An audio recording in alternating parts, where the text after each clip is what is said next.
चलिए राजस्थान से आए हुए एक खबर हनी ट्रैप मामले की आप लोगों को जानकारी देते हैं। जी हाँ, हनी ट्रैप आप लोग समझ ही रहे होंगे, वही हनीप्रीत और राम रहीम वाला मामला समझिए।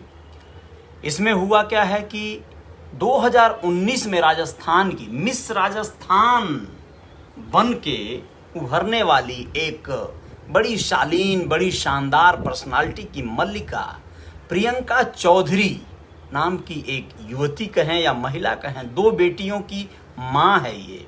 इसका पति कांस्टेबल है राजस्थान पुलिस में और यह 2019 में खिताब जीत चुकी है प्रियंका चौधरी, मिसेज इंडिया राजस्थान का। उसके खिलाफ कार्रवाई और मामला क्या आया है वो आप लोगों को बताते हैं। दरअसल इसने 2016 से एक षड्यंत्र शुरू किया, ऐसा कहना है आरोप लगाने वाले व्यक्ति का, और उस व्यक्ति का नाम है घासीराम। घासीराम बोले तो मैं तो घसीटा लाल, घासीलाल। जी हाँ दोस्तों, यह श्यामनगर थाने में एक एफआईआर दर्ज किया गया है। उसमें आरोप लगाया गया है कि यह जो घासीलाल चौधरी है, घसीटा लाल कहना बेहतर ज़्यादा रहेगा, घासीलाल चौधरी को इसने जो है फंसाया। कैसे फंसाया? यह 2016 में इसके घर गई और इससे संपर्क में आई। इसकी पत्नी की जो मायका जहाँ है वहीं की ये भी रहने वाली है, ये प्रियंका चौधरी। तो ये दोनों मिली और बड़ा अच्छा एक संबंध उजागर हुआ। भाई हमारे नैहर की है तो हमारी बहन हुई। अब ये रिश्ता जीजा साली वाला कन्वर्ट हुआ, चलने लगा, लंबा चला। इस लंबी दौड़ के दौरान 2016 से 2019 भी आ गया। अब इस बीच में सोचिए, जो खुद को मिस इंडिया जैसे कॉन्टेस्ट में अगर अपने आप को शामिल करना चाहता हो कॉन्टेस्ट में, तो वो क्या क्या मेंटेनेंस करेगा, जिम करेगा, सारे पर्सनालिटी फिगर मेंटेन करेगा, उसके खर्चे लंबे चौड़े रहेंगे। तो ये जो मिस्टर घसीटा लाल, मेरा मतलब है घासी लाल, जो मिले जीजा जी बन के, ये इसका पिज़्ज़ा खाने के चक्कर में इतना बौरा गए कि ये इनको जैसे जैसे आमंत्रित करने लगी, मौका पाकर उसने अपने घर पर इनको बुलाया। इन्होंने पूछा 2-1 बार, मतलब आना जाना इतना प्रबल हुआ कि वो इनके घर पहले आने लगी। इनके फ्लैट में किराए से कह के इन्हीं के फ्लैट को उसने हायर कर लिया। दूसरे जगह फ्लैट था, मतलब घर भाड़े पे ले लिया और वहाँ रहने लगी अपने परिवार के साथ, अपने बच्चों के साथ।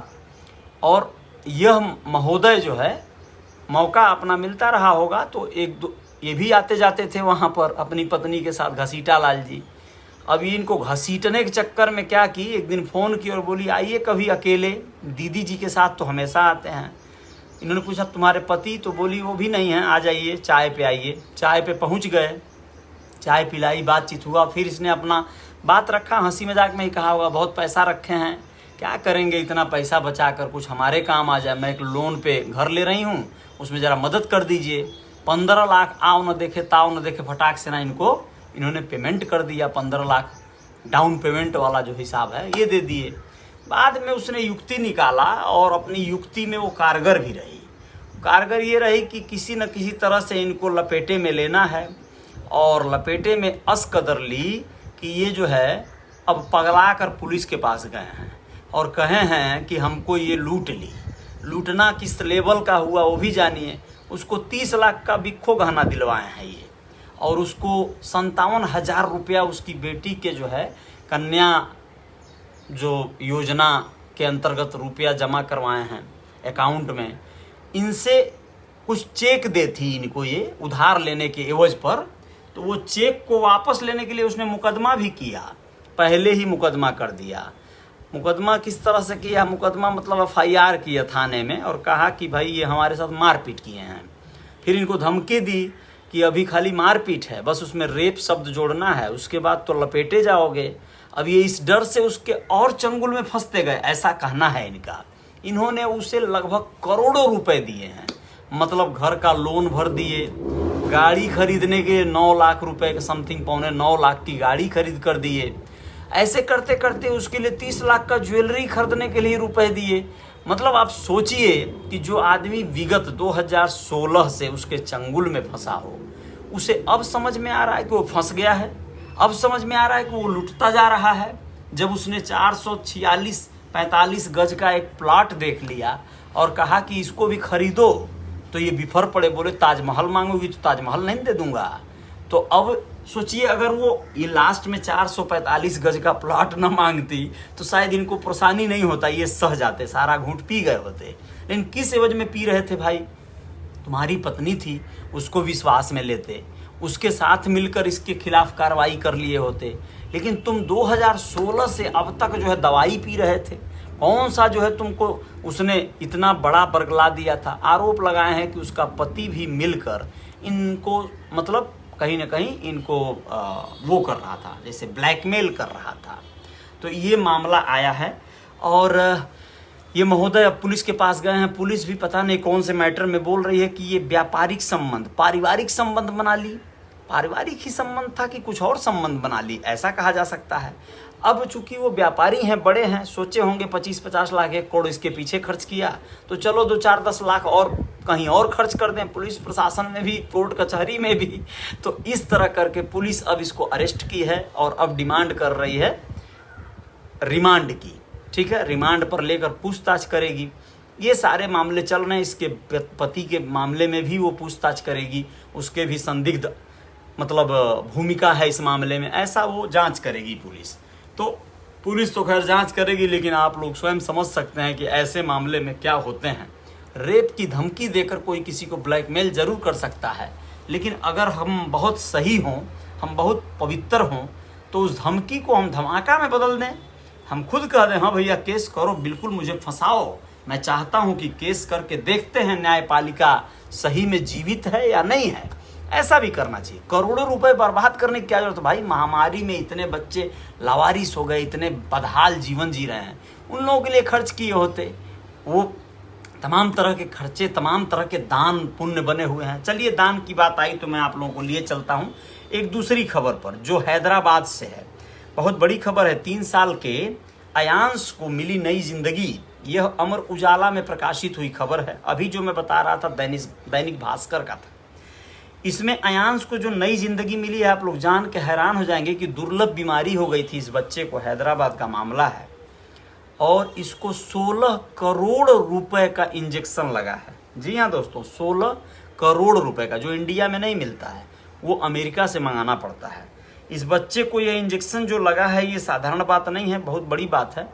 इसके बारे में बताया जाए कि दुर्लभ स्पाइनल मस्कुलर एस्ट्रोफी नाम की एक बीमारी होती है, उसको शॉर्ट में जो है यह MMA नाम से बुलाते हैं। और इस बीमारी में बच्चा का एकदम लाइफ बेकार। अब ऐसे में क्या हुआ कि ये अयांश के जो माता पिता हैं, इन लोगों ने क्राउड फंडिंग का सहारा लिया। क्राउड फंडिंग बहुत बड़ा युक्ति है। इस SMA नाम की बीमारी से आज इस बच्चे को निजात मिल पाई है, तो ये बहुत बड़ी बात है। इसमें 16 करोड़ रुपए खर्चा है। सोच कर देखिए आप लोग। रेनबो चिल्ड्रन अस्पताल ने दुर्लभ जीन थेरेपी का ऑपरेशन किया और 3 साल पुराने इस MMA केस का इलाज किया। इस इलाज में दुनिया की सबसे महंगी दवा जोल्गेंस्मा का इस्तेमाल हुआ है। सबसे महंगी दवा है, 16 करोड़ रुपए की इंजेक्शन है ये जोल्गेंस्मा। योगेश गुप्ता और रूपल गुप्ता के बेटे हैं अयांश। स्पाइनल मस्कुलर एस्ट्रोफी से पीड़ित थे और 9 जून को अयांश को सबसे महंगा इंजेक्शन लगाया गया। 9 जून की बात है, ये हैदराबाद की बात है।